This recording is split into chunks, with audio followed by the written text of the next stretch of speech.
नमस्कार देवियों और सज्जनों, व्यालोक पुराणी में आप सभी का एक बार फिर से स्वागत है। आज हमारे साथ दो अतिथि हैं। हमारे अतिथि आनंद कुमार, आचार्य आनंद कुमार को आप सभी जानते हैं। लगभग रोजाना ही इस बीच हम इनसे बात कर रहे हैं। दुर्गा पूजा का विषय हो या फिर बिहार की राजनीति हो, इस पर हम लगातार इनसे बातचीत करते हैं। हमारे दूसरे अतिथि हैं अजीत झा, ऑप इंडिया के डिप्टी एडिटर हैं, राष्ट्रवादी विचारों के पत्रकार हैं और आप इनको मुझसे अधिक जानते हैं। सोशल मीडिया पर बहुत अधिक पॉपुलर हैं। बिहार की, खास तौर से मिथिलांचल की समस्याओं को उठाते रहे हैं दिल्ली में रहकर, और दिल्ली में इन जैसे पत्रकार बहुत कम हैं जो अपनी जड़ों से जुड़े हुए हैं। आज का विषय है मिथुन शर्मा। आप लोगों में से बहुत सारे इनका नाम नहीं जानते होंगे। यूट्यूबर हैं, पत्रकार हैं। हालांकि मैं ये डिस्टिंक्शन नहीं मानता, क्योंकि अगर रवीश कुमार पत्रकार हैं, अगर अजीत अंजुम पत्रकार हैं, तो फिर मिथुन शर्मा भी पत्रकार ही हैं। और अगर वो दोनों यूट्यूबर हैं तो ये भी यूट्यूबर हैं। इनको मुजफ्फरपुर की पुलिस ने गिरफ्तार कर लिया है। क्यों गिरफ्तार किया है, इसके दो वर्जन आ रहे हैं। एक वर्जन ये आ रहा है कि इन्होंने बाढ़ की जो अभी बदहाली है, जी हाँ, बिहार में बाढ़ आई हुई है, यह भी आप लोगों के लिए खबर होगी, बहुत सारे लोगों के लिए, क्योंकि बिहार इतना बदहाल है, इतना बेकार हो चुका है कि यहाँ जब बाढ़ से हजारों लोग प्रभावित हैं, पीड़ित हैं, मर रहे हैं, तो भी यह कहीं कोई खबर नहीं है। लेकिन बिहार के 28 जिले अभी फिलहाल बाढ़ से प्रभावित हैं। उसमें से एक जिला है मुजफ्फरपुर, वहां गए थे वो। उन्होंने बहुत बढ़िया रिपोर्टिंग की और पुलिस जी ने उनको पकड़ लिया, धर लिया। हालांकि इसके पीछे दूसरा कारण जो बताया जा रहा है वह है कि उन्होंने ईसाई मिशनरियों के कुचक्र को सामने लाया, पर्दाफाश किया। उनका एक ट्वीट बहुत वायरल हुआ था जब उन्होंने बिहार के माननीय मुख्यमंत्री को टैग करके किया था कि मुजफ्फरपुर जिला के हथौड़ी थाना क्षेत्र में ईसाई मिशनरियों ने बाकायदा टेंट वगैरह लगाकर और सामूहिक धर्म परिवर्तन की कोशिश की थी।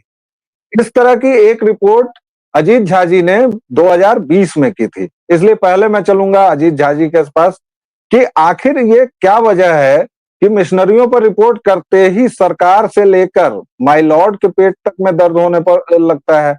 अजीत जी। नमस्कार व्यालोक जी। एक बात जो है ना, ये जैसे आपने कहा कि मिथुन का एक ट्वीट वायरल हुआ था। दरअसल वायरल नहीं हो तब भी जो है ये आपके पीछे पड़ जाते हैं अगर आप जमीन पे इनके खिलाफ काम करते हैं। मैं इसका भुक्तभोगी हूँ। जब 2020 में मैं काम कर रहा था तो हमारी पहली रिपोर्ट भी नहीं आई थी, लेकिन हमारे साथ समस्याएं जो है, मतलब हम उस पर काम कर रहे थे, हमारे साथ समस्याएं उसी समय शुरू हो गई थी। और बाद में ये बहुत गंभीर मोड़ ले लिया ये समस्या जब हमारी रिपोर्ट आई।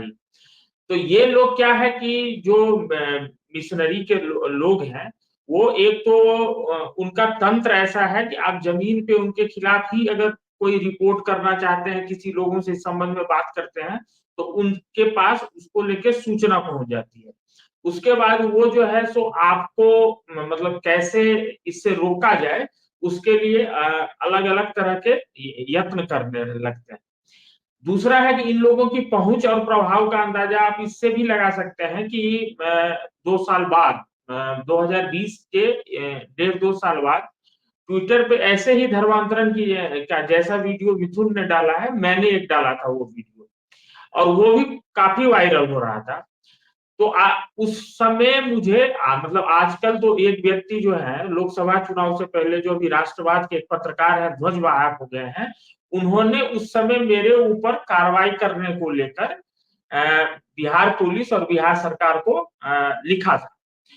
उसमें मैंने उस वीडियो के अलावा सिर्फ एक सूचना दी थी। मैंने मंत्री महोदय का नाम नहीं लिया था, मैंने सिर्फ ये कहा था कि बिहार सरकार के एक मंत्री का इनको संरक्षण है, बिहार सरकार इसकी जांच कर ले।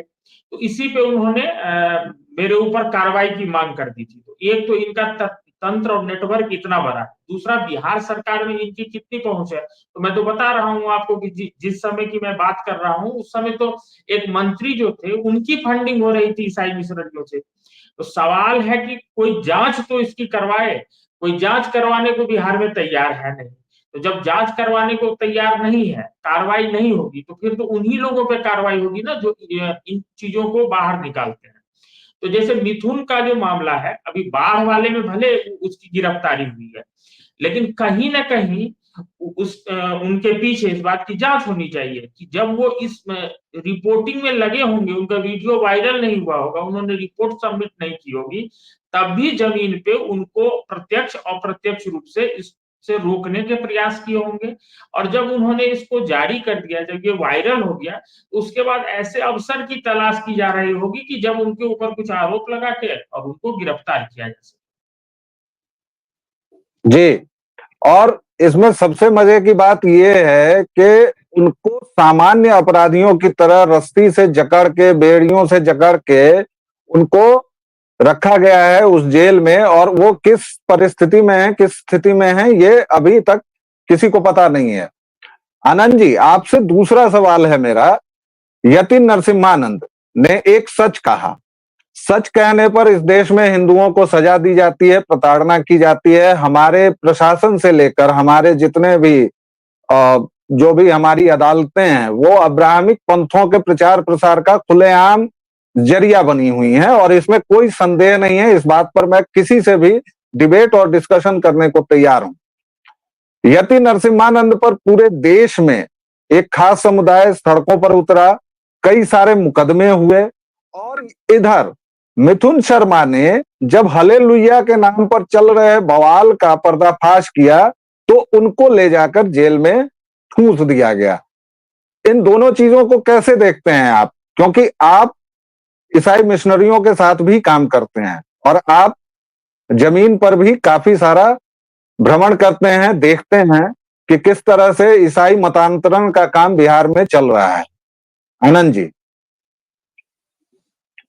देखिए, सबसे पहले हम इसमें कहेंगे, बहुत सीधी और स्पष्ट बात यह है कि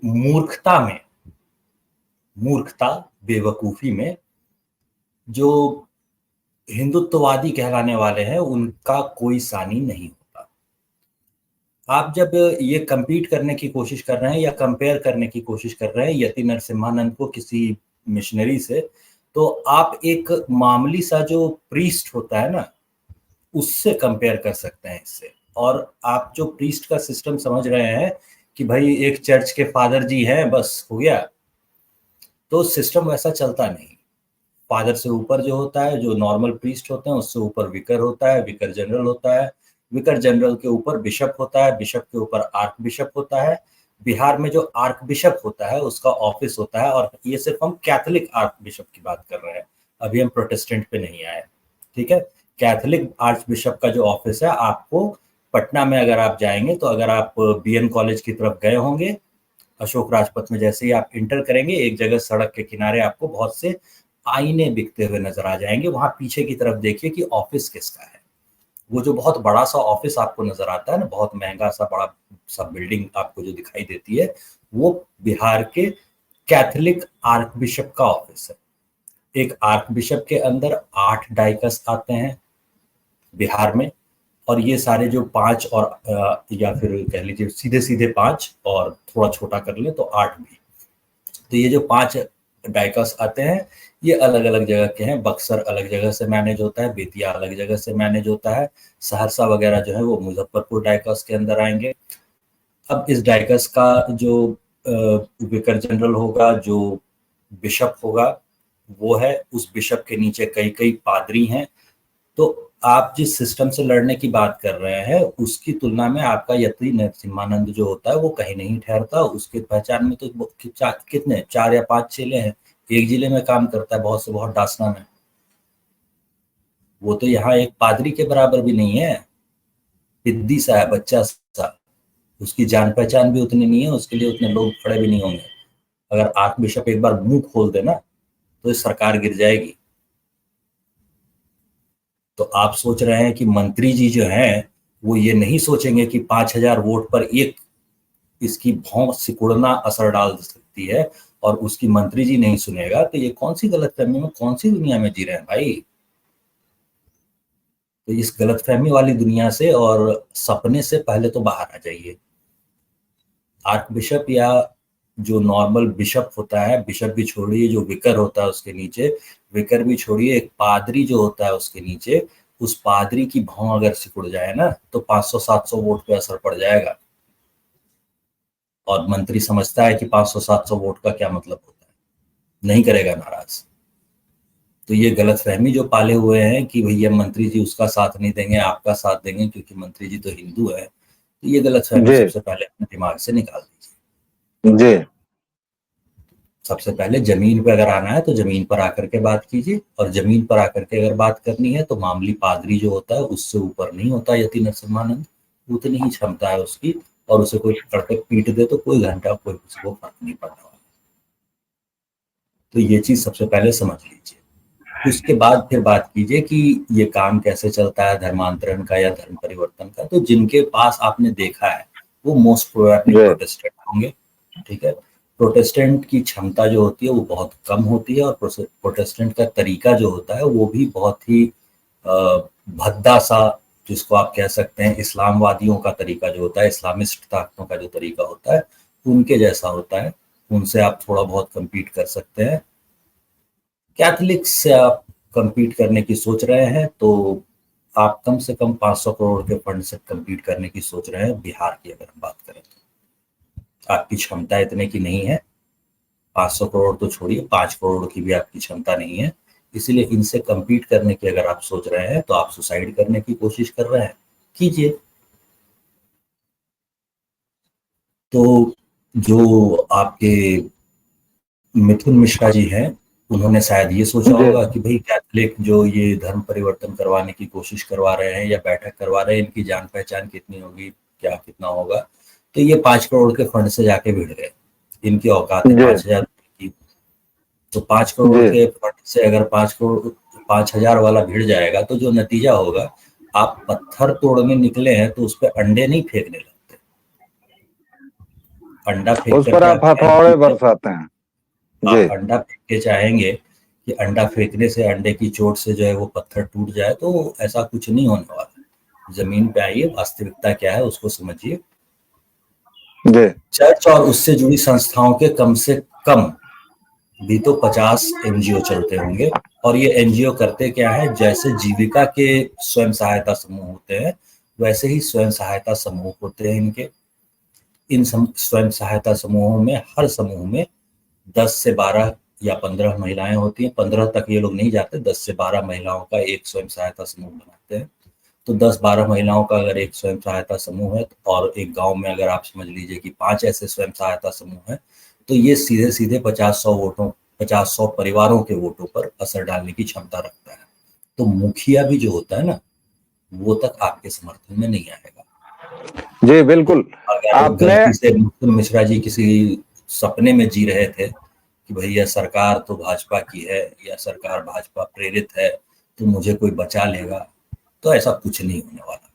तो गलतफहमी आनंद से जी, बाहर आ जी आनंद जी, आपने जो दो मुख्य बातें कही उसमें एक तो जो ब्यूरोक्रेटिक फॉर्म है चर्च का, कि ये पदाधिकारी होते होते आर्क बिशप से आपने पादरी तक की जो बात कही, और उनकी जो ताकत है पैसों की।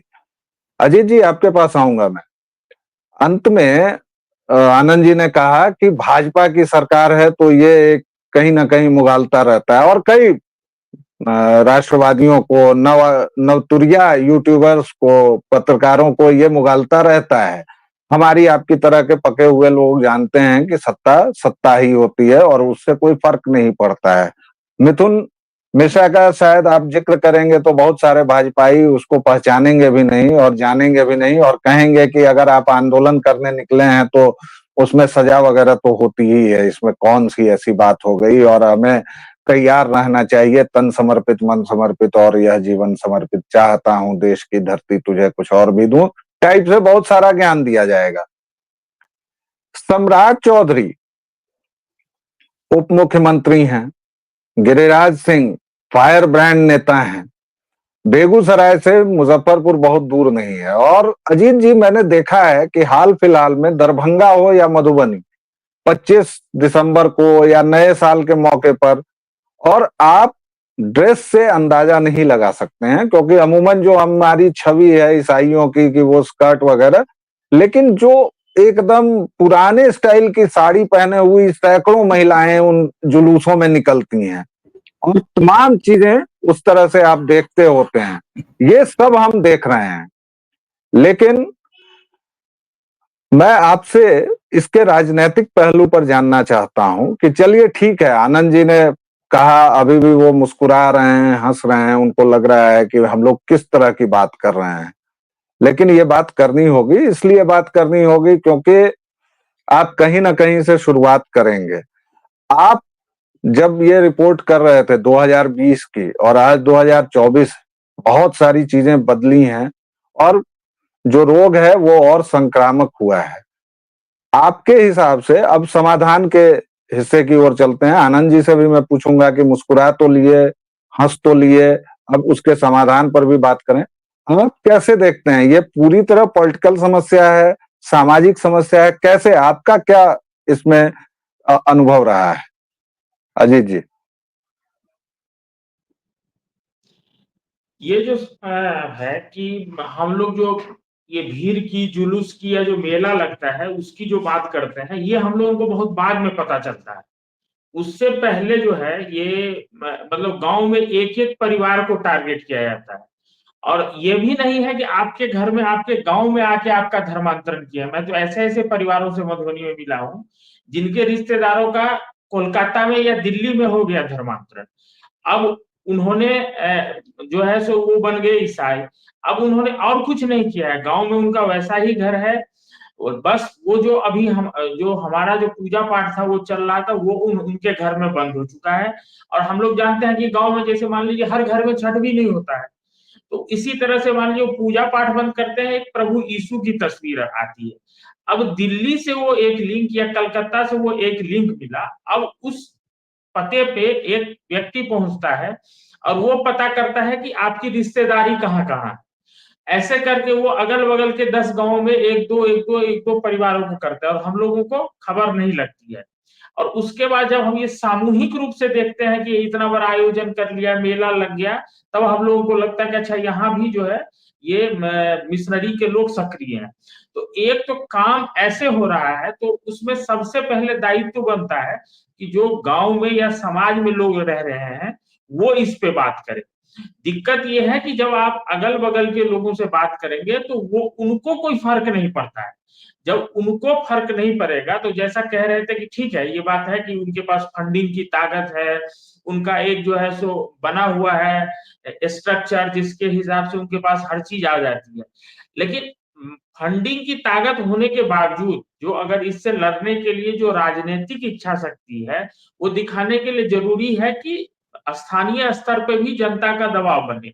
अब चूंकि जनता का वो दबाव नहीं बन पाता है तो किस विधायक को या किस मुखिया को मतलब है कि वो इस मुद्दे को लेकर लड़े। तो मतलब मैं आनंद जी की इस बात से पूरी तरह सहमत नहीं हूं। मैं ये मानता हूं कि फंडिंग की उनकी ताकत है कि भाई फंडिंग के कारण ही नहीं हो रहा है। दरअसल वो जो नीचे से एक आम लोगों में जो वहां रह रहे हैं उनको जो कोई फर्क नहीं पड़ रहा है कि कोई उनके पड़ोस का ईसाई बन गया, या उनके गांव में कल्पना नहीं की जा सकती थी वहां चर्च खुल गए हैं। तो वो चर्च तो कोई उन्हीं के गांव का व्यक्ति जमीन बेच रहा है ना, आज वो ईसाई भी नहीं है, उस जमीन पे खुल रही है।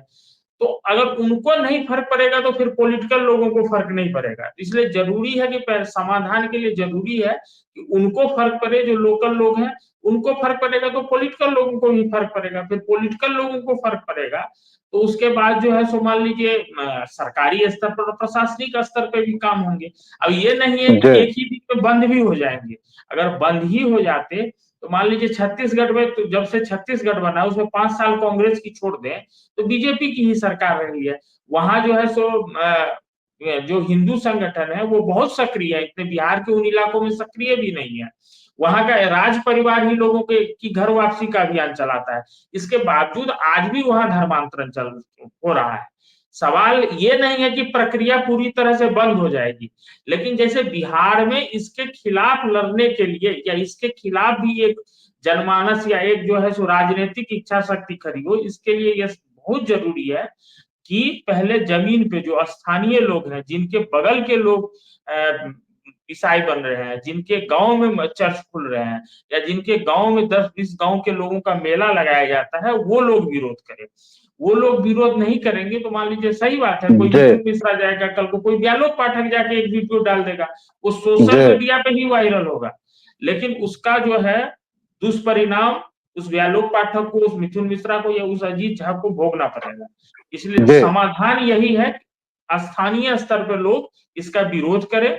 और कुछ मुझे लगता है, जैसा मैंने छत्तीसगढ़ वगैरह में देखा है, उस हिसाब से मुझे लगता है कि जो बिहार के या मिथिला के जिन इलाकों में धर्मांतरण हो रहा है, वहां इसके खिलाफ हिंदू संगठनों को भी अपनी गतिविधि बढ़ाने की जरूरत है। जी, आपके हिसाब से स्थानीय स्तर पर उदासीनता और जो धनबल है, जो स्ट्रक्चर्ड फॉर्मूला है, ये आनंद जी ने कहा, इसके बावजूद मुझे एक उम्मीद की जो किरण दिखाई देती है वो उड़ीसा से दिखाई देती है कि उड़ीसा बहुत गरीब राज्य है, उड़ीसा में सारी परिस्थितियां हैं, लेकिन उड़ीसा में धर्मांतरण को जो हिंदू समाज टक्कर दे रहा है, वो सबसे अधिक अगर कहीं टक्कर मिल रही है तो उड़ीसा में। आपने छत्तीसगढ़ की बात बताई, झारखंड की पूरी डेमोग्राफी बदल गई है, वहां तो ईसाई और मुसलमान दोनों ही आमादा हैं।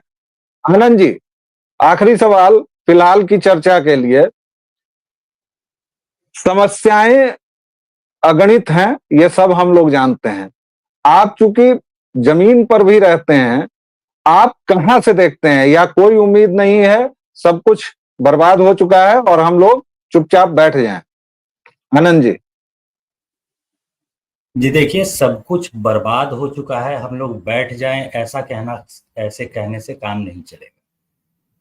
जो किया जा सकता है उसमें सबसे पहली चीज जो, या दूसरी चीज जो होती है, वो ये समझिए आप कि आपके पास बहुत सारे स्वयंसेवी संगठन अगर हैं, आपने बहुत सारे ऐसे छोटे छोटे ग्रुप्स बना लिए हैं गांव के स्तर पर, और आप चुनावों को प्रभावित करने की पोजीशन में आ गए हैं, और आप ये जो छोटे छोटे संगठन है उसमें किसी को कह ही नहीं रहे कि तुम्हें धर्म परिवर्तन करना है। आप बिल्कुल एक बार भी नहीं कहेंगे। आप किसी कैथोलिक से मिलिए, मैं दर्जनों कैथोलिक से मिला हूं, मुझे अभी तक किसी ने नहीं कहा कि आप धर्म परिवर्तन कर लीजिए। वो नहीं चाहते, ऐसा नहीं है। उनका मेजर ऑब्जेक्टिव ही यही होता है कि किसी तरह से एक आदमी का भी धर्म परिवर्तन करवाया जाए, और उसमें भी मैं छोटा टारगेट नहीं, मैं बड़ा टारगेट होता हूँ। लेकिन मुझसे कभी किसी ने कहा नहीं सीधे सीधे कि धर्म परिवर्तन कर लो, हमारी साइड आ जाओ। वो लोग कहते नहीं है, वो आपकी स्थितियां ऐसी बना देंगे जिसमें आपको लगेगा कि इनके पास जाने में बहुत ज्यादा फायदा है, और हिंदुओं में पड़े हुए हैं, यहाँ पे हमें क्या फायदा है, क्या मिल रहा है। आपको जो बकरियां मिल रही हैं, बहुत गरीब परिवार है, उसे एक बकरी मिल जाती है, उस बकरी को बेच करके उसे 2,000 रुपए कैश मिलता है, और उस बकरी को देते समय आपको बता रहे होते हैं कि ये बकरी नहीं दे रहे हैं हम तुम्हें, ये हम तुम्हें एक ATM कार्ड दे रहे होते हैं, ये तुम 12 बजे रात को भी अगर इस बकरी को बेचोगे ना, तो तुम्हें 2,500 से 5,000 रुपए मिलने से कोई नहीं रोक सकता। आप समझ सकते हैं कि एक दरभंगा के गांव में जिस परिवार के पास 500 रुपए नगद कैश नहीं होता, उसके पास एक बकरी आ जाने का क्या मतलब होता है। और एक बकरी से जब वो महिला जो है, वो 5 बकरियां जब उसके पास पैदा हो जाती है, 1-2 साल होते होते, तो उसकी आर्थिक स्थिति में क्या बदलाव आ जाता है। आपको अगर इस चीज का अंदाजा लगाना है तो एक बार जनधन योजना की बात करके देखिए, जनधन योजना पर काम करने निकल जाइए और गांव में एक बार पूछ करके देखिए कि जनधन योजना से क्या हो गया। वो महिला जिस गर्व के साथ बताती है ना कि अब मैं बैंक जाती हूँ, हम बैंक में अपने से पैसा जमा कर सकते हैं, हम बैंक में साइन करके और खाता से पैसा निकालते हैं, ये जिस गर्व के साथ वो बताती है, आपको उस गर्व का अंदाजा नहीं है। ये गर्व उसे जिस व्यक्ति ने दिलवाया है, उसके प्रति उसकी जो निष्ठा होगी, उससे आप मुकाबला नहीं कर सकते। तो आप जिस गांव में जाकर के और रिपोर्टिंग करके सोच रहे हैं, अगर आप एक बार उस मिथुन मिश्रा के 13 सितंबर वाले वीडियो को फिर से देख लेंगे ना, तो वो महिला जो जिससे वो सवाल कर रहा था कि आप क्यों आई हैं यहाँ पर, और वो महिला अड़ी हुई थी साड़ी वाली कि मेरा घर ऊपर है, भगवान के पास है, और मैं वहां से आई हूँ, मेरा पूरा दुनिया ही घर है। वो जो लड़ने को तैयार थी इस पढ़े लिखे आदमी से, आप सोच करके देखिए कि आपके जैसा कोई पढ़ा लिखा, अच्छा शर्ट पैंट पहने हुए कोई व्यक्ति कैमरा और वीडियो के साथ अगर किसी आपके ही मोहल्ले में जो गरीब महिलाएं हैं उनसे बात करने के लिए पहुंच जाए तो वो क्या करेगी, वो खटाक से ना अपनी साड़ी का पल्लू दांतों में दबाएगी और एक जवाब नहीं देगी आपको। आप पूछते रहेंगे वो हाँ अच्छा इतने से ऊपर वो कुछ जवाब नहीं देगी। ये जो आत्मविश्वास आप जगा देते हैं और लड़ने के लिए उसकी जो क्षमता उसके अंदर पैदा कर देते हैं, जिसे हम लोग एम्पावरमेंट कहते हैं सोशल मीडिया पर भी और सोशल वर्क की भाषा में भी, तो ये एम्पावरमेंट जो वो कर देता है, तो जिस व्यक्ति ने किया उस व्यक्ति के प्रति उसकी जो निष्ठा होती है आप उसको बहुत आसानी से नहीं हिला सकते। तो हिंदुत्ववादी संगठन अगर चाहेंगे कि जागो हिंदू जागो कह के वो जो है कुछ लोगों को जगा लेंगे, या आप ये सोचेंगे कि भाई गांव के लोगों को जब तक फर्क नहीं पड़ेगा कि मेरा पड़ोसी ईसाई हो जा रहा है, तो भाई उसको फर्क पड़ रहा है। क्या फर्क पड़ रहा है? ठीक उल्टा वाला फर्क पड़ रहा है। आप जो चाहते हैं कि उसको बुरा लगे कि मेरा पड़ोसी ईसाई हो गया है, उसको ये देख करके बुरा लग रहा है कि मेरा पड़ोसी जो है वो ईसाई होते ही फाइनेंशियली बेटर कंडीशन में आने लगा, उसके घर की महिलाएं बोलने बात करने लगी। अगर इसको और उदाहरण के तौर पे देखना है तो जमीनी स्तर पर सोच करके देखिए कि जो ये शौचालय की योजना है ये इतनी सफल कैसे हो गई। मोदी जी जो शौचालय घर घर बनवाने की बात कर रहे थे वो इतना सफल क्यों है? उस योजना की सफलता की अगर बात करेंगे ना तो आप गाँव में पूछेंगे महिलाओं से तो वो कहेंगी कि बड़का लोग के जो औरत लोग थी घर में उन लोग का घरे में ना टॉयलेट था, अब हमारा भी बड़का लोग के तरह घरे में शौचालय है। उसे बढ़ के लोगों से compete करना था और वो आज compete करने की स्थिति में आ गई है। वो ये सोच रही है, वो शौचालय से आपके किसी सफाई और आपकी कोई इज्जत और प्रतिष्ठा, इज्जत घर और ये सब जो है वो नहीं सोच रही है। जमीनी सच्चाई कुछ और है और जमीनी सच्चाई को एक्सेप्ट करने की हिम्मत दिखाने जो होती है ना, ये हिम्मत दिखाने की स्थिति में अभी हिंदुत्ववादी संगठन नहीं है जी। तो ये होता रहेगा। और जैसे ही आप हाथ डालेंगे तो एक बार आप याद कर लीजिए कि एक बड़े ही फेमस से नाम होते हैं ऋतिक रोशन। ऋतिक रोशन ने एक सवाल कर दिया था हालेलुया पर और उन्हें माफी मांगनी पड़ी थी। जी। हिंदू देवी देवताओं पर जो फिल्म स्टार टिप्पणी करते हैं उसमें से किसको आज तक माफी मांगनी पड़ी है? किसी को मांगनी पड़ी है? तो दम की अगर आप बात कर रहे हैं तो उनकी क्षमता बहुत ज्यादा है। तो अगर आप ये सोच रहे हैं कि नहीं नहीं हम तो गिनती में बहुत ज्यादा हैं या हिंदुत्व के नाम पर हम कर लेंगे, ये सब गलत फहमी और सपनों की दुनिया जो है ना, ये इसमें आप जी आप गिनती में भी बहुत ज्यादा नहीं है, क्योंकि आप इतने खंड खंड में बंटे हुए हैं और केवल आपके ऊपर ईसाई और जो जिहादी ताकतें हैं वो हमला नहीं कर रही हैं। अभी जैसे आप यति नरसिम्हानंद के मामले में देखिएगा तो खुद आपके यहाँ का एक धड़ा जो है जय भीमवादी, वह खुद उनके साथ बैठा हुआ है। उसको इससे क्या लेना देना है, यह समझ के बाहर की बात है। और यति नरसिम्हानंद ने जो भी कहा है, अगर उन्होंने कुछ गलत भी कहा है तो उसके लिए देश का संविधान है, कानून है, लेकिन आप सरतन से जुड़ा जब नारे लगाते हैं तो सीधे तौर पर उस कानून को चुनौती देते हैं और सबके ऊपर NSA लगाया जाना चाहिए। लेकिन खैर, यह हमारा देश है और इसका एक संविधान है और हमने जो देश बनाया है वो हम देख रहे हैं। आप दोनों वक्ताओं का बहुत बहुत धन्यवाद। दर्शकों, श्रोताओं, आपको इस सवाल के साथ छोड़कर जा रहा हूं कि यह देखिए कि हम हिंदुत्व की बातें बहुत करते हैं, हम उसको अपने जीवन में कितना उतारते हैं, हम अपने आसपास कितना देखते हैं, हम अपने आसपास के लोगों से कितना मिलते हैं, हमारे मोहल्ले में कौन कौन है, उनकी आर्थिक और सामाजिक स्थिति क्या है, हम कितना जानते हैं। और जैसा कि आनंद जी और अजीत जी ने कहा, यहाँ से जब तक शुरुआत नहीं होगी और जब तक हिंदुओं का सामाजिक ढांचा बचा हुआ था तब तक शायद इतने धर्मांतरण की खबरें भी नहीं आती थी। इसलिए जड़ों की ओर लौटना होगा। बहुत सारे सवालों के साथ आप सभी को छोड़कर जा रहा हूं। आप अपने सवाल अजीत झा से, आनंद कुमार जी से भी पूछ सकते हैं। फिलहाल दीजिए इजाजत, अगले वीडियो में फिर हाजिर होंगे। आप सभी का बहुत बहुत धन्यवाद। व्यालोक वाणी पर अपना स्नेह और प्रेम बनाए रखें। प्लीज लाइक, शेयर और सब्सक्राइब करें, घंटी दबा दें ताकि आपको अगले वीडियो की सूचना मिलती रहे। आनंद जी, अजीत जी, बहुत बहुत धन्यवाद। जय सिया राम, जय भवानी।